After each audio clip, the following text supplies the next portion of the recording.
Hello and welcome. This is Cheryl A. Major with ThinStrongHealthy.com and theHealthyEatingClub.com, and I want to welcome you to today's edition of Ask Cheryl Anything. Now, today, I want to talk a little bit about metabolic syndrome, what it is, how to recognize it, what you should do. First of all, I try to be very honest with you and very transparent with you, so I will tell you that for some reason, I had a hard time understanding what metabolic syndrome was when I first heard about it. Now, I'm prefacing all of this with, I'm not a doctor, so I can't give you medical advice. I will never tell you to stop taking a medication. You need to consult your healthcare professional, but I am a teacher. And I am a nutrition and wellness consultant, so I will share with you what I have learned and what I know. So when I first heard about it, metabolic syndrome, I didn't know, was it a disease? Was it a condition? It seemed to be important, but I just couldn't wrap my head around it. And this is the reason I decided to create a series of articles on my blog, ThinStrongHealthy.com. And I also decided to include it in calls like this, because I think it's important for us to understand, in case you're as baffled by it as I was initially, because it's important to know what it means for your health, both today and tomorrow. So metabolic syndrome, very simply, is a cluster of conditions that occur together that increase your risk of heart attack, stroke, type 2 diabetes, heart disease in general. The conditions include high blood pressure, high blood sugar, excess body fat around the waist, that belly fat that we're always talking about these days, and also abnormal cholesterol levels, undesirable cholesterol levels. So aside from an expanding waist circumference, most of the disorders associated with metabolic syndrome do not have any symptoms. And that's what makes it really diabolical, because you can have it and be headed down on the bobsled to heart disease and diabetes and not know it. But there are several names for metabolic syndrome, and you may have heard of some of them before. Some people call it resistance syndrome or syndrome X. And these terms simply define the characteristics of metabolic syndrome. For instance, obesity, high blood pressure, high blood sugar, and high triglycerides in the blood are all characteristics of metabolic syndrome. Well, what causes this metabolic syndrome that we're worried about? Well, the main causes of metabolic syndrome are being overweight and being sedentary. And often being overweight is associated with a poor diet consisting of processed foods that are high in sugars. Notice I said sugars, not just sugar, as there are many, many, many, many names of sugar, and they do this on purpose. Because, this is an aside, they do this on purpose because if you look and it does not have sugar, you're going to say, great, there's no sugar. Or maybe it says no sugar on the front of the package, and you say, great, no sugar. But once you know all the names of sugar, you can turn it over, look at the ingredient label, and you can see that there are different kinds of sweeteners that are actually different kinds of sugars with different names. So they're diabolical. They're absolutely diabolical. It's all about their bottom line, and in no way, shape, or form is it ever about your health. So, like I said, I digress, but I do this a lot. So sugars, trans fats, and other unhealthy ingredients are in the processed foods that you're eating. And if you add to that living a sedentary lifestyle, then you've got a recipe for metabolic syndrome. And for some people, there's a third cause, which is insulin resistance. And very simply, insulin resistance means that your body is no longer processing properly the sugars in your food. So what are the symptoms of metabolic syndrome? Well, they include that large waist circumference I mentioned, high blood pressure, high sugar, high LDL, or the bad cholesterol levels, and low HDL, or the good cholesterol. Now, I want to go back to the LDL for a minute, because it's not as simple as it sounds. LDL has been demonized without being explained fully. There are actually two kinds of LDL cholesterol. One is light, buoyant, and fluffy. I can say that. Light, buoyant, and fluffy, and the other is hard, dense, and kind of sticky. And it's the hard, dense, sticky stuff that sticks to your artery walls and creates your problems with narrowing of the artery walls and heart disease. The light, buoyant, fluffy LDL is not the problem. Now, where it gets sticky is that the hard, dense, small, sticky LDL thrives when you eat processed food. When you eat a majority of the whole foods, fruits, vegetables, legumes, then that does not increase your bad LDL. And another thing to be aware of is that statins don't affect the good LDL. They don't affect the bad LDL. They affect the good LDL. So if you are lowering your LDL by taking statins, you're lowering the good kind of LDL, and the bad LDL is not being affected as you might think it would be. So I'm leading somewhere with this. Stick with me.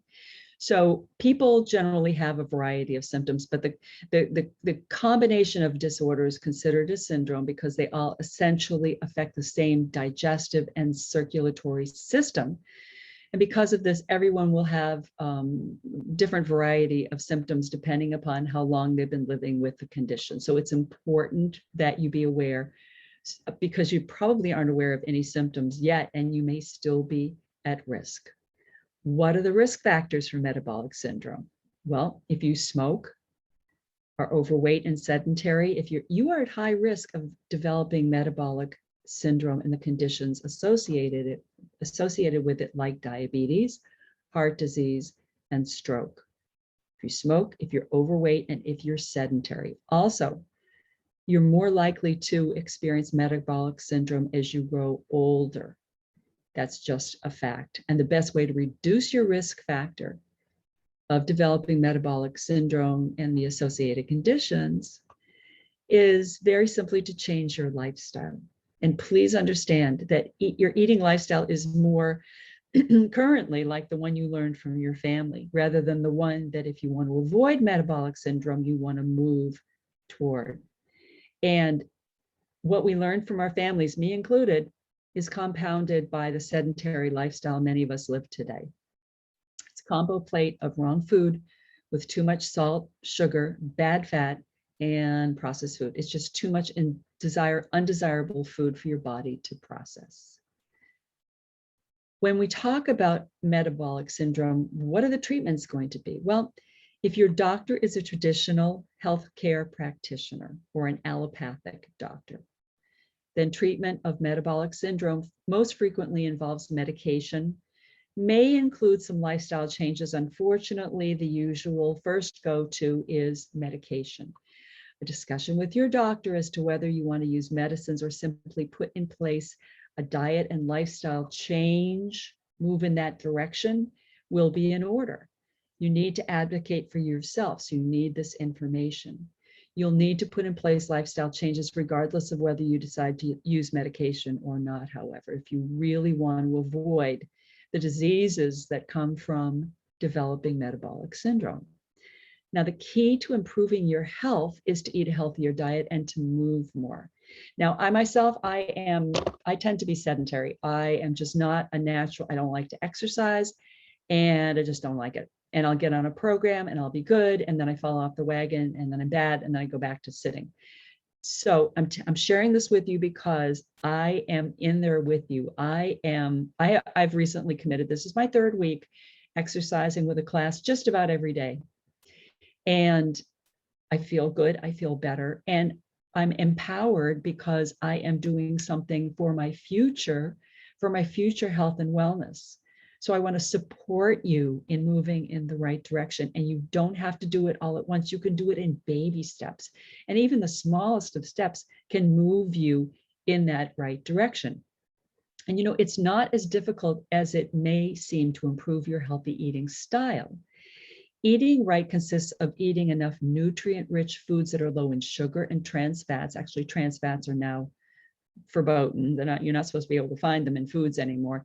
And avoiding processed food. Exercising means you need to move at moderate intensity, at least 2.5 hours a week. It could be a class, it could be a brisk walk. It does not have to be, throwing weights around at the gym. Just start moving, just get moving. Now, if you're concerned about your own prognosis, make an appointment with your healthcare professional and get a full physical, get a workup, talk about your concerns and your symptoms. He or she can help you find support groups and identify lifestyle changes, especially if your healthcare provider leans more toward a functional medicine style of healthcare practice. And by functional, I mean not traditional. I mean a doctor who looks at all the systems in the body as being connected, because they are connected.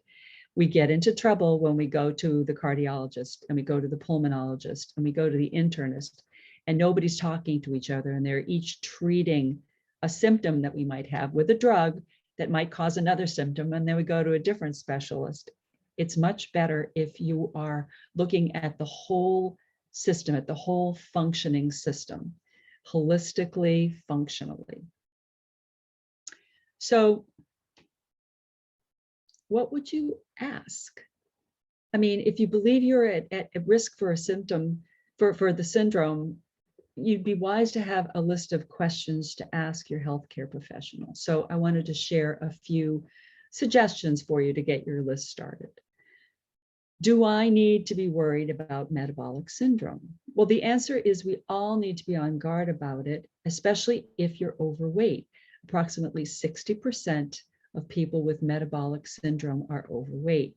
Only 5% who have the condition are of normal weight. So if you have any of the other symptoms, but you're not overweight, you should still be concerned about this and still take steps to prevent it. How will I be tested for metabolic syndrome? Ask your doctor that. A variety of tests will no doubt need to be done to determine if you're at risk or if you already have metabolic syndrome. Your healthcare professional will take your history and will run blood tests, and your doctor will take a measurement to determine if your waist circumference is too large, as well as some other tests. The first step in taking action about this condition is to gather information. And I want to be sure that you understand that it's not as simple as being about your weight. I say to my coaching clients, your weight is not about your weight. And I want to emphasize that, because it's not about your weight, it's about your food. It's about, what are you eating? Are you eating whole food? Are you eating a ton of processed food? Is dinner pizza? Is dinner the fast food drive-through? What are you eating?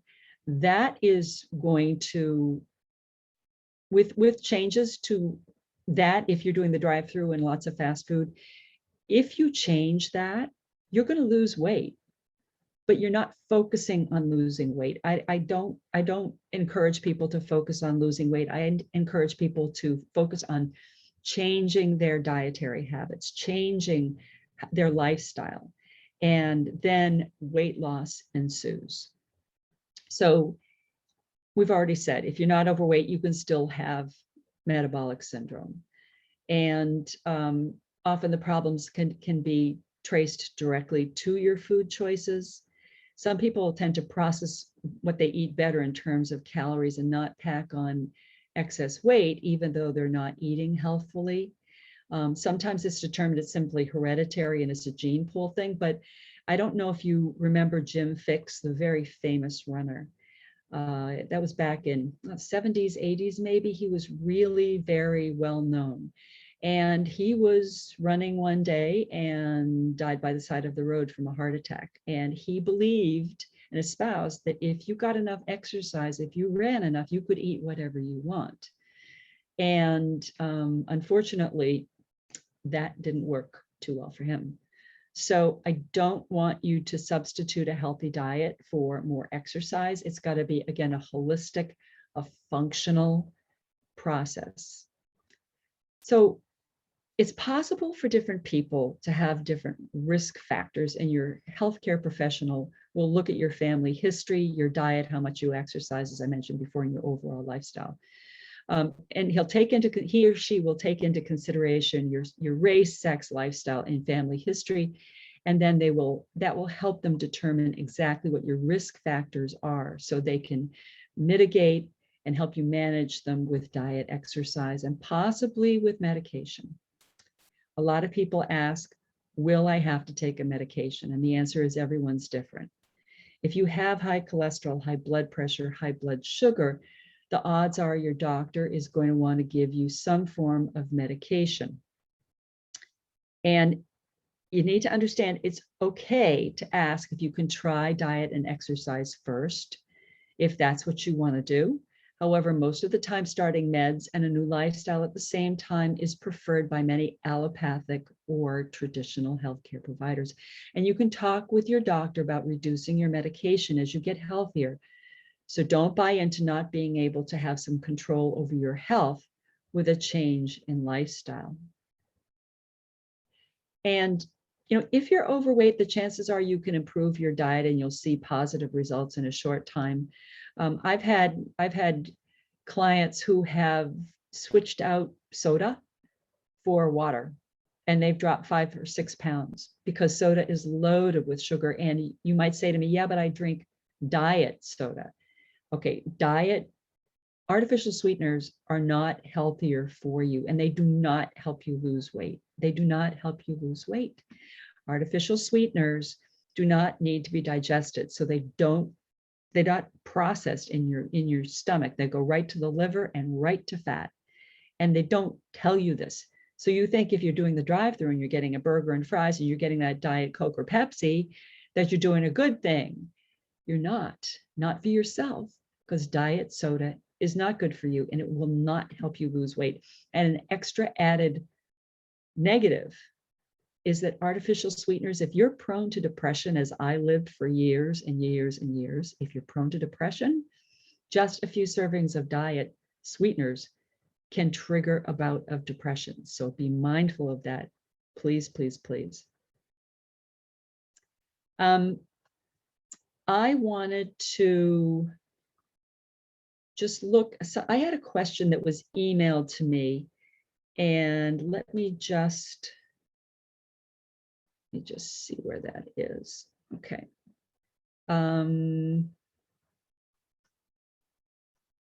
Let me, hold on one second. Where did that go? Oh yeah, there it is. Okay. So Gloria emailed me, as I invite you all to do. And if you can't be here live, I will answer the question. You can listen on the replay. Gloria emailed me and she said, is metabolic syndrome inherited?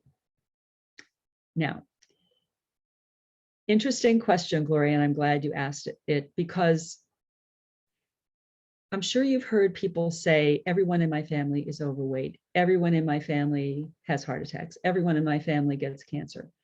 Everyone in my family is diabetic.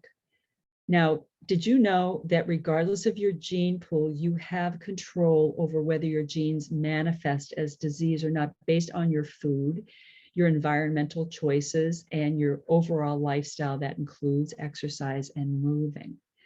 So sometimes you tend to end up with a tendency to develop metabolic syndrome because of your gene pool, through no fault of your own.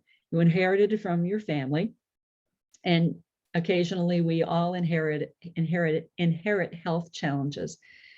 And by learning unhealthy behavior too, we can exacerbate those. So the bottom line, Gloria, is the genes are inherited, but you do not have to turn them on. Epigenetics say that the study of epigenetics has shown that your gene pool gives you a certain gene pool, but what you do, what you eat, how you behave, what you surround yourself with, how much stress you're under, all of that can turn those genes on. Also, changing behaviors and lifestyle and eating style can turn those genes off. And this is tremendously empowering. It gives you amazing power over your life and your gene pool and your family history. And I want to really emphasize that because it is so, so, so important. You do not need to be your family history. You do not need to be your family history. Epigenetics says that you can't, the study of epigenetics says you do not need to be your family history. You do not need to be your gene pool. If everyone is obese, you can change behaviors and you can make those genes turn off. If everybody gets diabetes, you can make those genes turn off. You can. It's not done in a moment. It's a process. And it's not a diet. It's not a diet. And diets don't work. Diet is a 4-letter word. And, you know, I have been called, I've been called out for saying diets don't work, don't diet, and then talk about a diet. But when I say that, what I mean is an eating lifestyle. I have to learn to say eating lifestyle instead of diet, because that's what I mean when I'm talking positively about diet. But diets don't work because they're unsustainable. It's something that you are doing that's not natural for you. It is a change that you are making suddenly, and you're trying to make it long term. And the odds are extremely good that at some point something will happen. Something will happen. You'll say, I'm done. And you'll eat something that is not on your diet, and you'll get mad at yourself, or you'll just be craving something so badly and you'll give into it. And the odds are that you'll binge on it, because that's what people tend to do. That's what we tend to do when we crave something and we've been denying ourselves that something. So it's not that you want to make sudden changes. I mean, let me rephrase that. You can make sudden changes. I think that doesn't work most of the time for most people.